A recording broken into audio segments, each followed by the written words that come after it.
Hello, everyone. Welcome to this monthly webinar to protect children from obscene and pornographic materials. I'm Diane Stover, State Director of the Protect Ohio Children Coalition and co-chair of the National Protect Child Health Coalition. Today, we are so excited to have my colleague and new co-chair of PCHC, Brooke Stevens, with us. Brooke is with Utah Parents United, and she's the founder of Rated Books. Our organization has been advertising her website in Ohio for several years now, and I know it's also being used in many states across the nation. Brooke is going to share her background with us and share information about how you can use her system to protect children from inappropriate books. This webinar is being recorded, and you'll receive a link through email so that you can share it with friends, family, and on social media. After her 45-minute presentation, I'll be watching for your questions through the Q&A icon at the bottom of your screen, and as time allows, we'll take your questions. At the end of the webinar, there will be a survey you can use to give feedback. So at this time, let me turn this over to Brooke Stevens. Hello, everyone. I'm happy to be here. I'm happy to see so many people who want to do something about this topic and to take this throughout to protect our kids, because we finally have momentum. And this is huge that more and more people are realizing that this is a legitimate problem and not what the left has said is a book ban or book burning. And by the way, we try really hard never to use the terms book ban or book burning because we don't want to reinforce their lies. So what we call it is appropriate limits for kids. And I've even started calling it parental rights, because the parents should have the ability to choose what their kids are going to read. So even though they say this goes against parental rights, I've been trying to use their argument against them and saying if parents don't know which sexually explicit books their children are being given and they don't have the ability to say no, they're not being given their rights as parents. So that's an argument I'm trying to push. Okay, so I'm going to give you a little history about me. My name is, I'm in Utah with Utah Parents United. And I started off, we get a lot of emails from parents. Here's what's going on. So this mom sent the book, All Boys Aren't Blue. And I'm sure you've seen it. I'm going to share my screen because as I talk, I'm going to show you how you can use the website. So this tab right here is the Show Me tab. This was originally what I put up on here so that they could go and say, what is on here? And they didn't have to learn how to navigate the website. So you scroll down and you can begin to see what it is. I try to have warnings, don't go here. But if you want to share anything, this might be the first thing you want to show them is the Show Me. I started off by saying, you know, this is man on the street things where they prove that people really don't want this once they find out. So those are very helpful for doubters. And this is, you know, I take the pictures of them. I'm sorry I scroll so fast. I still hate it just as much as I ever have, which I guess is a good thing, to not be desensitized to this, because you can become, and I think the people who push this and say it's okay, they don't want to read it. And in our Utah legislative session, one of the Democrats who fights against these limits for children, she said, I don't want to hear that. So we made a video of it and pushed it out to everybody. It's like, you don't want to hear that, then it's not appropriate for children. And if they don't look at it, they don't realize the dark impact that these things have on our souls. When I was first going through this, I'm not kidding, I was sobbing for hours. We had a church meeting for our women, and you don't do this in Utah, but they were saying, just follow Jesus, everything will be okay. After the closing prayer, I got up, took the mic, and I said, actually, you have to do more than that. You have to stand up, and and I can show you how. So please come talk to me after. But I don't recommend that. No one has talked to me about it. It's kind of a scary way. but I feel the darkness and weight of this, as I'm sure you do when you read it. And I think that's a big motivation for us. I still try not to read it because that darkness is real and we don't want our children to feel of that. But this right here is the first thing that a parent sent me. This is actually the very first screenshot that I saw. And this is from All Boys Aren't Blue. And I was so horrified by this. And then I went to the Protect Child Health Coalition seminar and sat next to Nicole Kahane. I think that's how you say her name. And she said, do you want to see the list I have? And do you want to see how to search? And she showed me how, and that's where it started. So that's what I'm hoping to do for you is put it all out so that you can do the same thing. It kind of mirrors the journey that I went on, which was first being horrified. I don't know how far it goes, but those are the original slides. Okay, so don't get seasick. I'm going to the top. Now, this is how you're going to get started to find out what is in your child's school. This Get Started tab right here. You click here. Now, I'm just going to scroll down fast to give you an idea of what's on here. It's kind of short. Do join Laverna in the Library Facebook page. People from all over will post things that are helpful to keep each other informed. We also there's like a three-pronged attack to this. One is the website. And, excuse me. One is the website. And so that is to put all of this information where anybody can go, whether they're a member, whether they're on Facebook or not, and they can see this. And I originally created this website for legislators when I was trying to get it passed. I didn't pay anything for it. And it just looked pretty dumb. I threw images up on there. We became more sophisticated as they said, hey, well, we need ratings because you're giving us some really bad ones, some mediocre ones. So Book Looks from Florida is the one who supplies all of our ratings. I'm going to show you her page, booklooks.org, and show you what you're going to want to do when you come here. So she has new content. You're going to want to sign up for her newsletter. She'll say, these are all the new ones that I just released. And the way she has it arranged is alphabetically. So you see the letters right here. You go in and you'll see all of them here. Now she wants to be information. She doesn't want to do activist work. So that's why we have rated books, because I want to help people get it out. And I'm so grateful for all the work that Book Looks has done. But ours, you can see the browse books section, and you can also keyword search it. So here's the keyword search. Looking for Alaska is the reason we got the law passed in the first place, because I had the excerpt to show the state superintendent as she was walking in. And I said, this book was just retained in my daughter's junior high school. So you can keyword search and find it here. Sometimes I've taken things out. We have a wonderful volunteer in Michigan who keeps this updated with everything from Book Looks. So as soon as Book Looks comes out with something, our volunteer in Michigan, she puts it on our website. And the one thing that she does that's I absolutely love, this has taken so much time, is she does a content rating. So you can also do age. So all of these books, you say, what would most likely be in an elementary school? And maybe you're not worried about all of this stuff, but you are worried about cannibalism. Good thing there isn't anything. Okay, let's find something else. Animal abuse or cruelty. So I don't know. This is elementary school animal abuse and cruelty. But she has put all of these content ratings on here to sort every single book by that. I don't know of this anywhere else.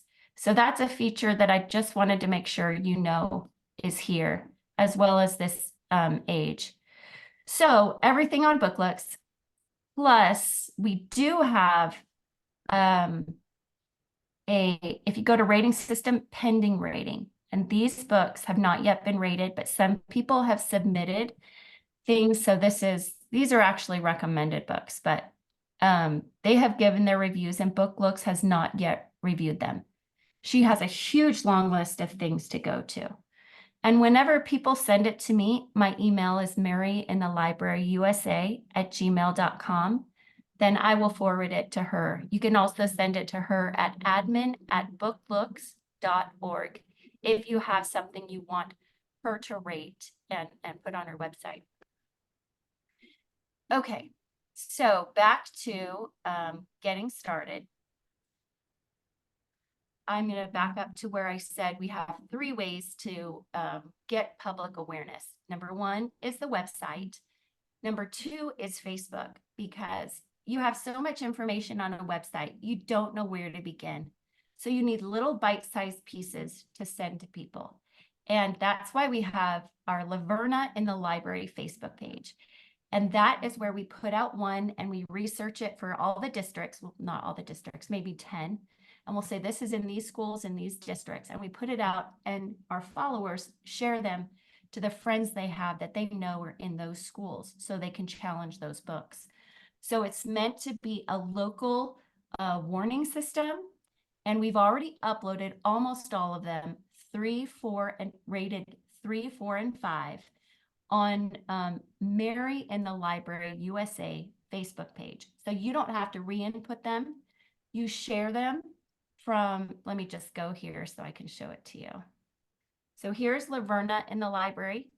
Now we forward it from Mary in the Library USA because that's an 18+ rated. So when we share from Mary in the Library USA, you share it to your group, then kids who are 18 and younger will not be able to see it. So our group is not 18 and older, but our page, Mary in the Library, is. And so you're going to want to follow Mary in the Library USA and see if your state already has Mary in the Library. So some are, there are different names like Liana in Hawaii. No, it's not that. Lene in Hawaii, just like I did Laverna. But then just let me know and I'll put you on the map. And so information piece and social media piece so that you can share. You'll see that we have everything 3 and above here. So you would just take this and click share to your group and it will have all of this information. And what we do is we put all of the information you need here and then the images, because a lot of people don't do the second click. And so we want them to say, oh, wow, we want it easier for them to look at it. So that is a big piece of it. And then the third way I'll show you on here. So you do not have to create your own website. We are doing them specifically for your district so that you can, so you don't have to recreate the wheel, because we've already uploaded like 500+ books in here. So I just did Colorado, Douglas County School District. They have 60,000. They went in and they researched all of the books for their school district. It took months. They're dedicated to this. And I just give them a page and they can say whatever they want up here. It costs $35. I just made that price up. And one-time fee, just so I could manage if like 1 million people came at me at once. I was like, well, only the people who like were dedicated to it somehow. So then these are all the books that they found and we put them in here so they can send parents to say, go to our website and you will see what is in our school district and it's specific to them. So the other reason this is good to have your own web page is we look to their book reconsideration request for your district, the book list spreadsheet, and the district library media policy. So you bring that to me, we put it on your website and you share it with parents and it's very locally oriented. They also have the map. and I do not know what this is doing. This is a work in progress, but basically this works best on a desktop, and it works best if you open it up like this. And the reason we organize it by school is because parents don't usually care until they know how it's affecting their children. Now, as a parental rights organization in our 4.5 years, it's been really a process to wake parents up in a positive way. You know, give them the thing like, hey, you need to wake up and do this, but here's the solution, and you can make sure your child's future is better, and to present the problem and the solution in a non-intimidating and non-scary way at the same time is so important. So we try to say what's at this school, Chaparral High School in Colorado. And then what I do is we had a billboard in Utah, and we also had a truth truck. And so we had a URL that said stopschoolporn.org. And then they would fill out a questionnaire. They would say, yes, I'm over 18, because we didn't want to send it to kids. And I would actually call them and verify. And or it was like, call this number to find out what's in your kid's school. So then they would call, and I would say, okay, what school are they in? And then I would get their email, and I would go here, and I would copy and send this. Now, I've only done the 5s for Colorado right now. We need to add the rest. But they get this, and it's sent to them where they can just click on it and share with their friends. Because the more people we can wake up, the better. So they share with their friends who are in their school district, and they can show up to that principal or librarian and let them know that PICO allows for librarians to weed this stuff if it's pervasively vulgar. And that's federal, it was a plurality decision. It wasn't it's different than a ruling, but anyway, so we want to give them the information about what's in there. So I'm going to show you how to do that in just a minute. But we also want to arm parents with, how do you show up to the librarian and the principal and say, here's what's in here, and you have the right to take it out. So if you go back to this, so if you go back to our website and get on, let me see, I don't even know where home goes. I'll need to switch that for their website. Okay, so if you go to getting started, we try to give everybody the information that they need when they show up to argue, because you show up and you're like, oh, really? I can't take it out because of federal law? You know, it's so funny. If you're well informed, and I have handed this to the principal or vice principal, I'm like, actually, I can go into the classroom with my child, and the vice principal's like, no, you can't. And I'm like, here's the code.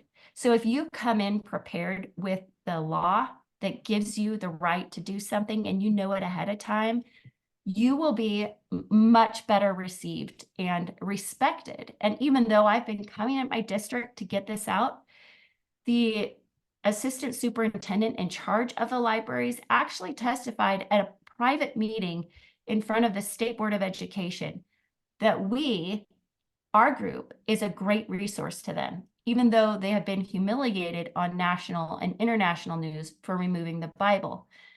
We have tried to maintain that relationship by being respectful and well-researched. And so we're trying to share that with other people, to have all the information at their hands so they can be respected and seen as a great resource. So that's why number 2, no, that's not number 2. Where is the talking points? So sheet on talking points. This is where you can get information. I don't want that on this. So this is a lot of the things that you're going to want to need. And this is the Pico versus Island Trees summary. And this is my bread. My kids are cooking 20 loaves of bread. So the representative who ran the sensitive materials law, which in Utah was to get out the pornographic books, sexually explicit books. He went through the PICO decision because the district librarians kept saying, per PICO, we can't take it out. And he's like, what is this PICO thing? So we read the whole thing and did a 12-page analysis. So Representative Ivory, Ken Ivory, wrote this 12-page analysis. I'm going to make you seasick really fast, just so you kind of get an idea of what it is. But one of the main things that we want to do is to say, you know, it's summarized right over here. Let's see. It is in, that's Michigan's guide. Okay, I took it from, oh, you guys, there's such good things in here. I use them all the time to argue. I'll show you it in a second. I put it on the brochure that people can use. I'm trying to stay focused. My brain is a circular brain. It's not linear. So my best friend used to have to interpret for me. So I apologize in advance. But I want to show you another resource that's amazing on this to help you get more knowledgeable and more respected when you come to the schools to give them the information. A war we must win is an accounting of one man in California. It was before movie ratings, and he was trying to get the porn out of theaters. And the librarians were coming along and saying, defending it as freedom of speech. So the pornographers were using librarians even before it was books, so that they could justify getting in all of this porn. Well, they came in, he was trying to pass a law, and they came in and said, oh, we'll rate ourselves. So that was the birth of the movie rating system. It was in 1964. So if you understand that librarians defending free speech has been around since 1964, it's just really good to know the history of this and to share it with people. Some of the things that I like in here is, and it's only, I don't know how many pages, 2 or something, but he says that pornography is not free speech because free speech is the free dissemination of ideas, and pornography is not an idea, it's obscenity. So that's one of the arguments that I use. But if you go through here, I copied the my favorite quotes from that book verbatim in here, so you could take them and use them as you see fit and share them with people. They might not know who Robert Bork is because it is a little dated, but let me just see. This is research taken from the damaging effects of pornography. A lot of people say, well, how do you know that there's been no studies to prove that this hasn't been done? So we use, let's see, where is it? I threw all my research in here. So this is slide, where is it? Citations. So you're going to want to see this at the bottom. So how porn can change the brain. And then I copied and pasted from the website all of these things. So if people say, hey, there's no damage, there's no thing, I wanted to give people research that they could say, actually, it really damages the brain. So you go here and you say, how porn can promote sexual violence. And then you copy this, say, here's everything on how porn promotes sexual violence. And you say, there have been tons of study done. And the way you justify, even though these studies might be visual porn, the way you justify it for written porn or sometimes in images is brain mirroring. It doesn't matter how it gets into the brain. It affects the brain the same, whether it's through the ears or the eyes or reading, the effect on the brain is the same. So you can look up brain mirroring and use these same resources to justify it. Okay. I'm going to see if there's anything else. This is the Miller test. Oh, this is the one I was trying to show you. This is the history of the Miller test, which is what is used to justify getting the porn into these websites. It goes all the way back to 1973, before porn was in schools. So we do need a new ruling that pertains to what's happening now. This is an antiquated application, but please get well educated on this and share it with those as you go in here. So anyway, the sheet on talking points is where all of those resources are. If anybody wants to help me organize this or has suggestions, please let me know, because I know this, you would never know all this stuff is here. Okay, so this is how, in the Q&A, I'm going to show you how to research. Right now, you just look at the video tutorial and you look at our maps that we have. And I'm going to show you, I'm going to show you the list that you take to find out what's in your kids' schools. So go to Browse Books, and then you go to the spreadsheet. And I used to have it all in one, but a father in another school, Utah school district, said, no, I just want the bad stuff at the beginning. And so he put the 4s and 5s here. I don't always agree with the ratings, and I've told Book Looks, you know, I've argued with some of them, and she does a great job of justifying why she has them. You can always argue them. One has been changed before. But you just say, this is a great, and it's consistently applied. And so I think she does a fabulous job of consistently applying the standards that she makes known to everyone else. And she uses this content-based rating system, which is based on the movie rating system. And by the way, the movie rating system is a group of parents. And so if you want to ever say that who are the experts here, it's the parents. Even the movie rating system recognizes that parents are the one who know what is appropriate for their children. So here is this. And when you research, you take this and go just start typing in titles. Sometimes I'll sort by author. You can just click here to sort by author, this little dealio. And I'll type in the author because, as you'll see, let me see. I don't know who's a repeat offender. Usually Ellen Hopkins, but she doesn't have a whole bunch in this. So now the rated books 0 to 3, you could see they're all right here. And we have a system for you to research it so you can make the map simultaneously. And that's in the tutorial as well. But if you just go to your school library webpage and you start typing in these titles, you'll start seeing which explicit books they have. And then you can go talk to them, the librarian, and say, this book, Fun Home, and I hate this book, is in our kids' library, and this is pornographic.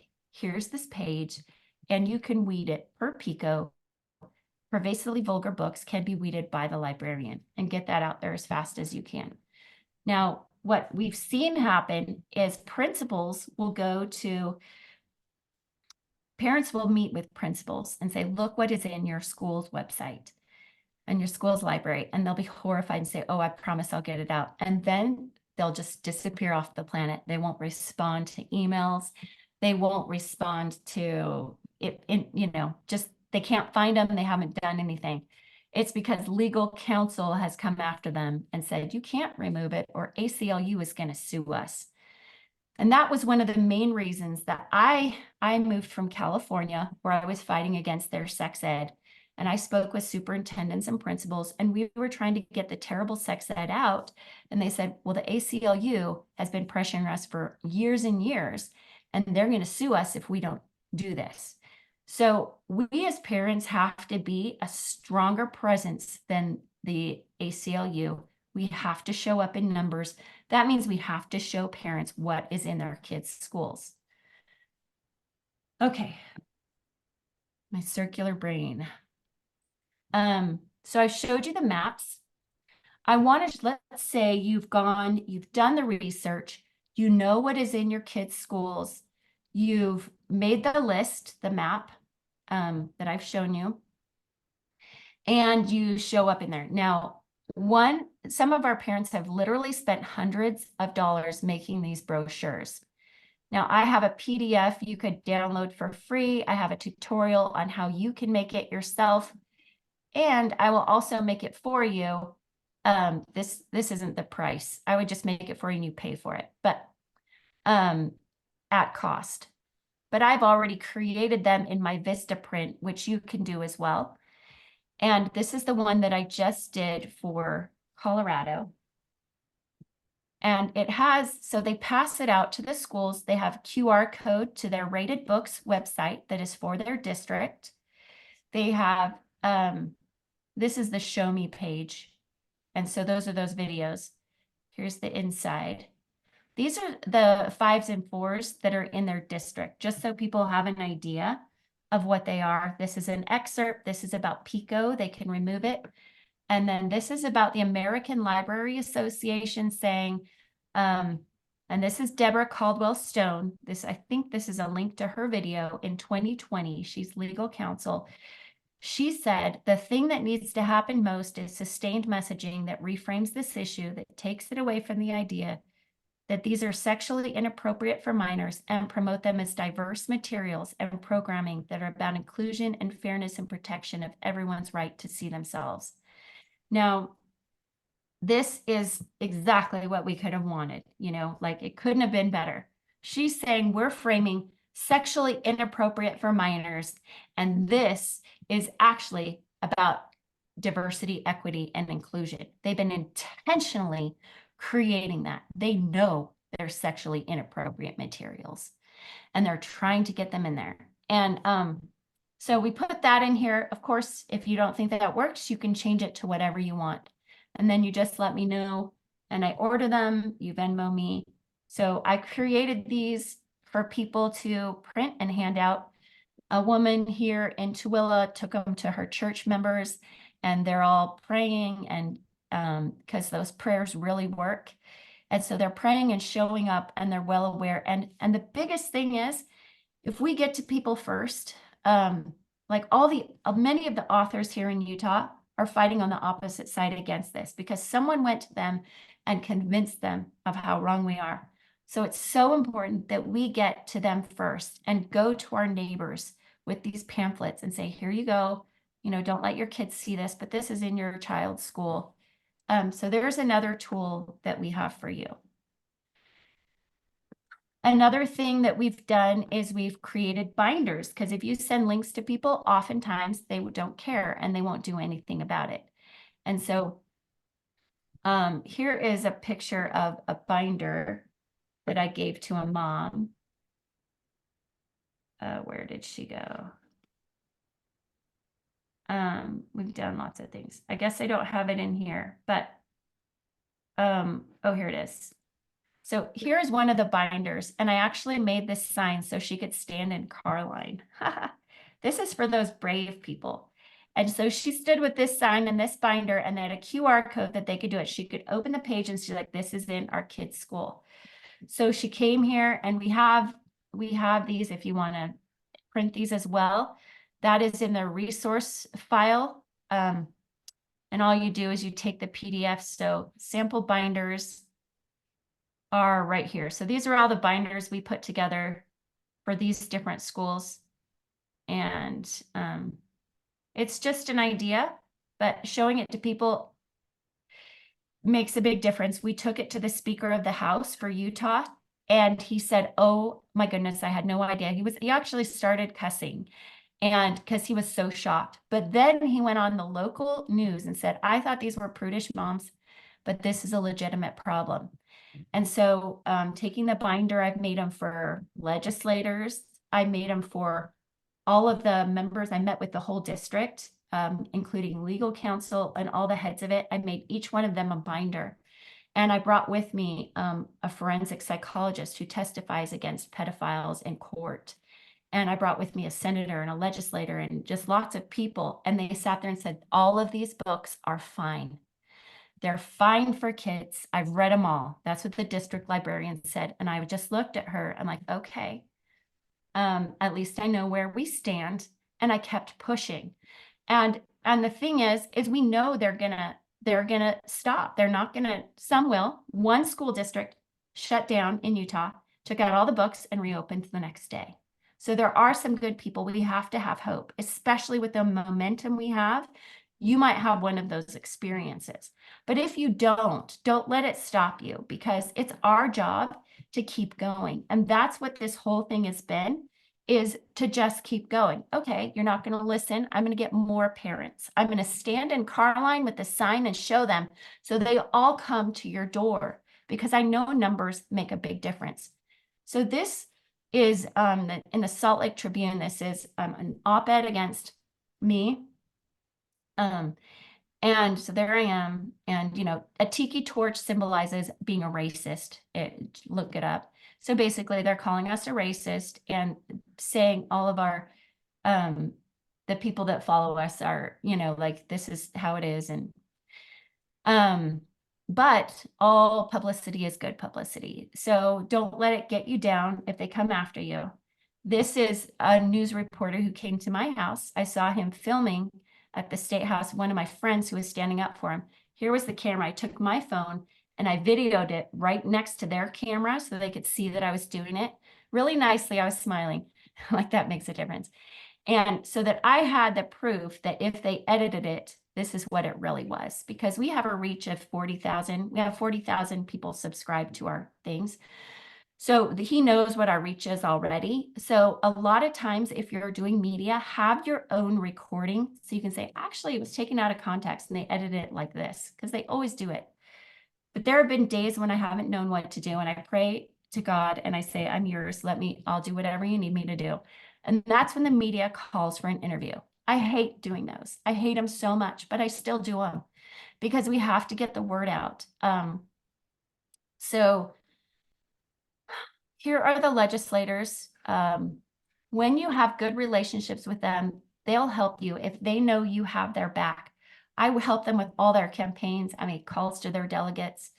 So if they know you have their back and they'll stand up for you when they put their neck on the line and stand up for this bill that isn't going to be popular, they're more likely to do it.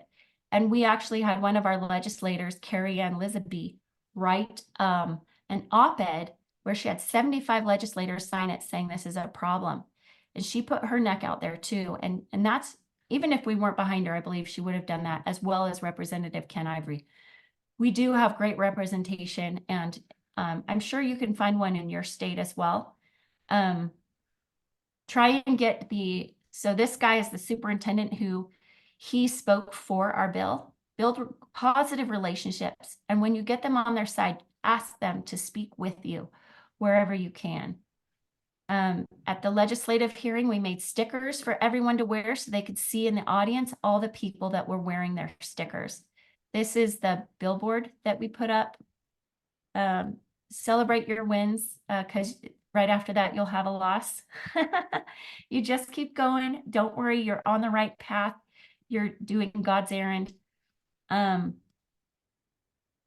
I think we need to remember, I didn't come this far to quit.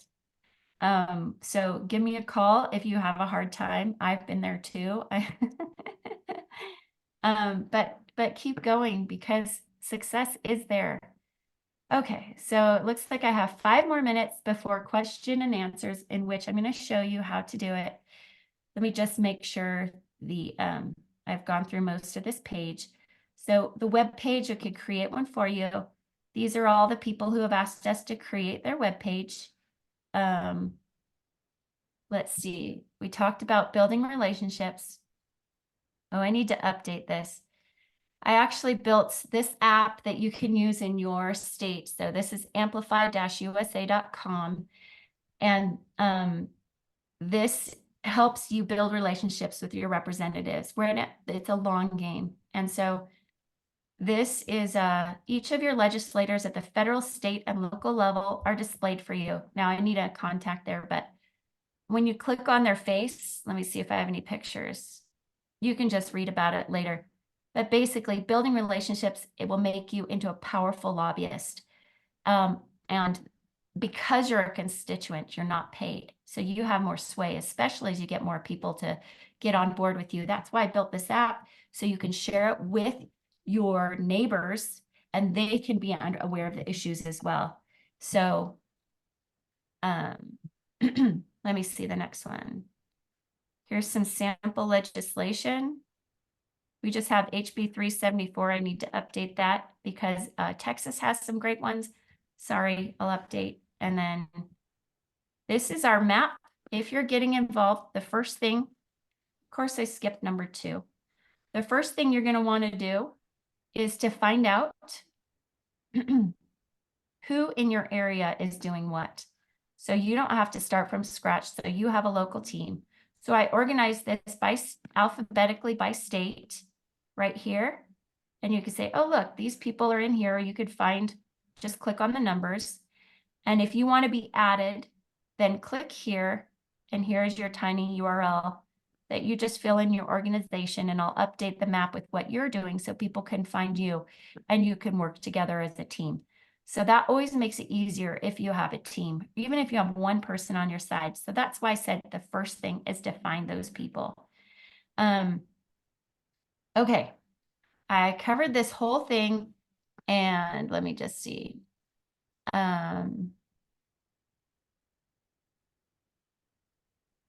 In our Utah locations thing, we have decided to, we created a map for each district so you could copy and paste for schools to get parents out. But the second step is we have a whole spreadsheet for the whole state, because the law that we just got passed is if a book has been removed in 3 school districts, it needs to be removed statewide. And so in order to do that, we have to have the data. So we have done a spreadsheet map for all of these books. So if you look at A Court of Silver Flames, you could say for this book, these are the school districts that removed it. 1, 2, 3. It should come out of the district when the law goes into effect. And this is where it still is. So we now organize our books like this because we have a different purpose. That's secondary. I don't know if people are there yet. And we only have 3 million people in our state, so it'd probably be a lot harder for you to do. But this is what it looks like, this spreadsheet behind that map. So here is here is this district. So I'll go to this district and say, these are all the books that you have in your district. So I could still communicate them by school. And we have a lot of parents who just was like, hey, can you help us research? And so when you get people who are and want to do something, there are a lot of things that they can do. You can say, can you search this school? And now it is time to Q&A and do a demo. So I'm turning it over to you, Diane. Okay, Brooke, I have to tell you, I am just blown away. I've been on this Rated Books website in the past, but I had no idea how much complexity is in this and how much you've put into this is just phenomenal. So I think before I open up the Q&A, I have a question for you. If I use Ohio as an example, we have 612 districts. It seems to me you've worked with Georgia, you've worked with Colorado. I didn't see any Ohio on there. I might suggest and ask if it seems right to you that maybe we would, Protect Ohio Children would kind of figure out to start with maybe 2 or 3 districts and then kind of, figure out how to use it and best practices and then just open it up broadly. Would that be your recommendation, or how have other states done this? Yes, I just start where you are. Start locally and look it up. And I could start with your district if you want, unless you wanted someone else to do it. But I could give a demo on how you should do it. And I have a very specific way that you look it up so you don't have to go back and redo it. Okay. All right. Well, would you like to, you offered to take a school district with a volunteer on the Q&A. Okay, let's see here. There's a Mike Sheehan from Stowe Monroe Falls. Stowe Monroe Falls in Ohio. Would you be able to do that one? Yes. How do you, is that a school district? Yes, STOW MONROE, I believe. Stowe Monroe Falls? Falls, yes, in Ohio. We have 612 school districts. So Yeah, you're just, I don't know about that. huge. Utah is only 3 million. Yeah, we only have 42. So, and what is one school in Stowe Monroe Falls? Okay, High school. Okay, you want a high school. I'm gonna ask Mike to help me out here. Okay,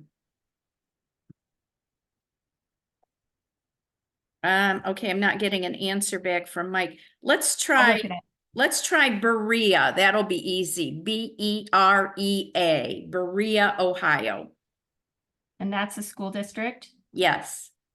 And what's one high school in that district? High school would be, Berea City Schools. Okay. Okay, so this is what you want to do. So you're going to go here and you're going to get the map template. It's number 2 and it says here. So now this is what we made for you to make it easy. And then you're going to copy it and you're going to label it Berea, Ohio book, Google My Maps research, whatever you want. I really don't care. Okay, so now this is what you're going to use. And this is how I do my research so that I can make a map at the same time. I'm just going to move this over to half my screen so I can see both at the same time. Now, how you search is you go to, I'm going to move this because my own face is blocking me, to Go Follett. Okay, so this is the URL you want. It's gofollett.com/AASP/UI/PIT. This is what many of the schools are in. Sometimes they're not. And then we can't, you have to use Alexandria or whatever system they use. But most schools are in here. So I'm going to type in Berea and see if it's in here. Okay, so there's Berea Community Middle and High School. So I'm going to click on that and click Go. And I want to be, some districts will allow you to search the whole district at once, which makes it so easy. Some, they have not turned it on, so you can only search one school at a time, in which case you could just use this page right here for this high school. We went to the school district and said, please click it so we can search the whole district at once, and they did. Now they turned it back because they're mad at us.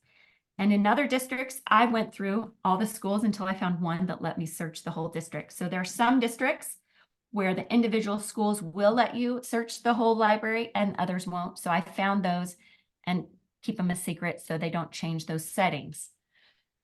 So now I'm going to go to, you're supposed to be able to go to back office, but they do not have a back office. So I'm going to show you what I mean in a second. But this is where you're going to type the author. I'm just going to type in this Palahniuk. I don't know how to say his name, but he is one of the absolute worst. Sarah J. Maas is also, she has a whole bunch of books. So you type in her name and you can see that she has a Court of Frost and Starlight at this school. So this gives you instructions on what to do. I'm just going to type in right here, Berea Middle and High School. And then you want to make sure you put the state in here. So Google My Maps will find this. Now I'm going to find a Court of Frost and Starlight. I did Control F to find it. I put in the keyword Frost and Starlight.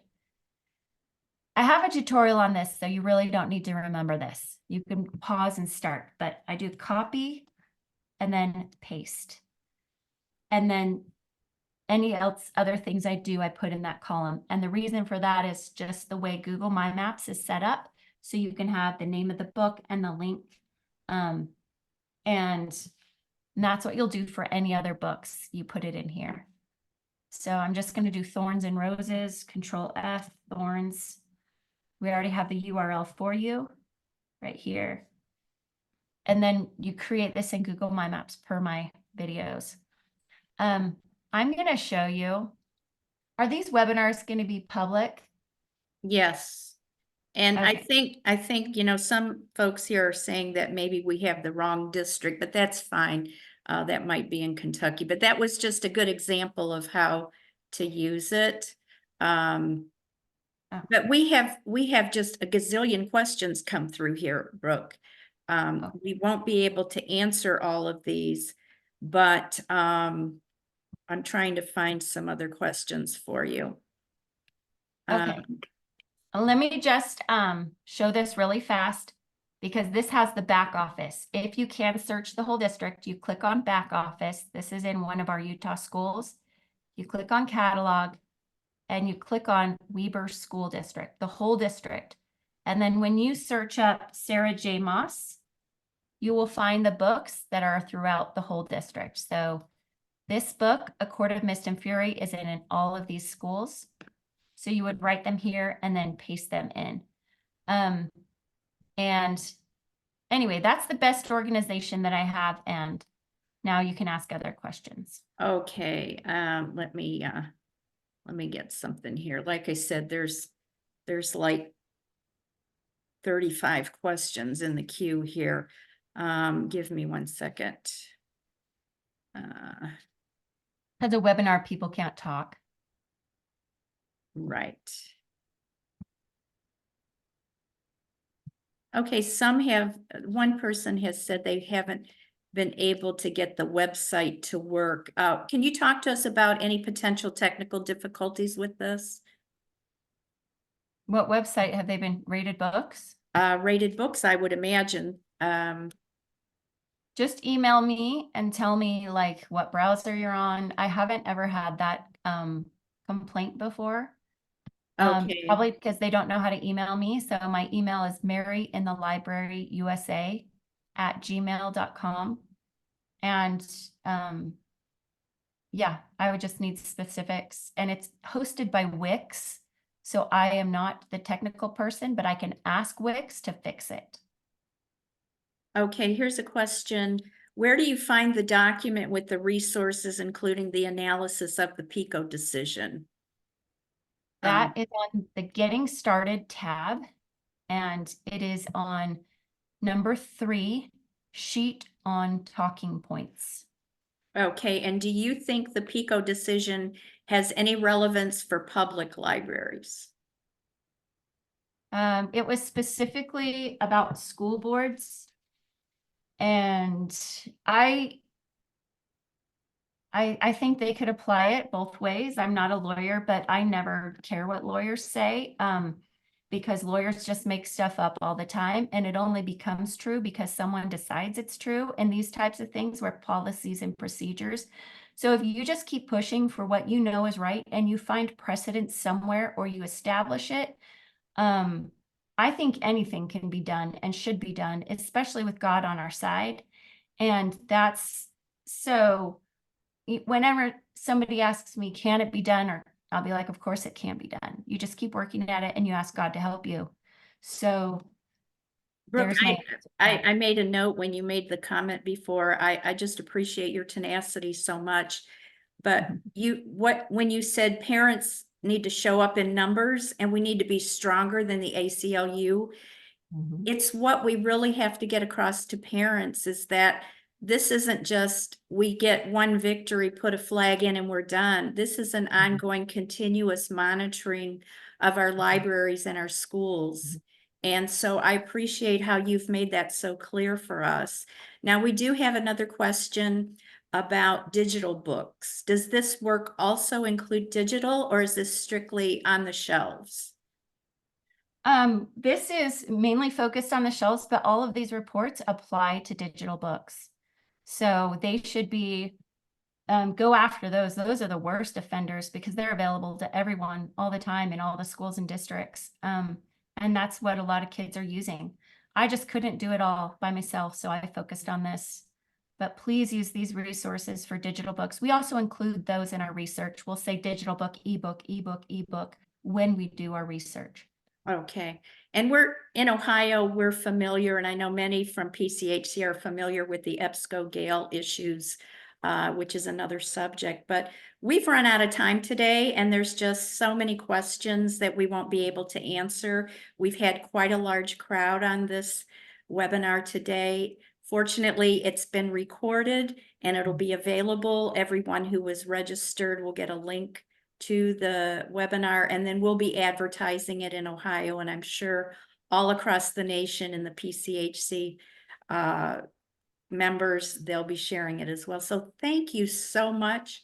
I can't thank you enough. This has been incredibly helpful, and we'll be in touch, I'm sure, and you'll hear from many people as a result of this. So thank you again. And You're I want to welcome. wish everyone a great day, and sorry we couldn't take all your questions. Thank you, Bye. Brooke. Bye-bye.